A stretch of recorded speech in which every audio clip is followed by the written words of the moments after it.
C'est le seul point de verdure sur la presqu'île de Waddington. Un peu plus de 90 platanes centenaires dont une partie va disparaître. L'an prochain, c'est ici que se tiendra la foire, déplacée sur la rive droite pour des raisons de sécurité. Or, pour la mairie de Rouen, 46 de ces arbres gênent l'installation de la Saint-Romain. C'est une décision qui a été prise, qui est en cours, la décision est en cours d'instruction, en prenant en considération l'implantation des manèges, la largeur des voies, la sécurité de ceux qui fréquentent la foire. Donc c'est le plan de foire qui impose l'abattage de ces arbres. C'est pas de gaieté de cœur.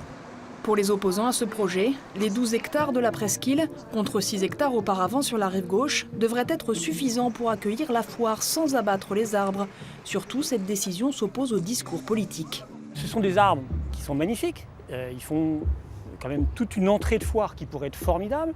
Et le problème, c'est qu'en même temps, il y a de la biodiversité, il y a des espèces protégées, en l'occurrence des chauves-souris, qui sont des pipistrelles et des sérotines.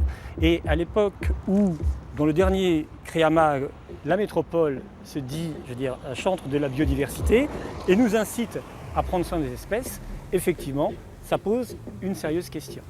La mairie répond planter plus d'arbres qu'elle n'en abat à Rouen. Ainsi, près de 900 spécimens ont été installés lors de l'aménagement de la prairie Saint-Sever.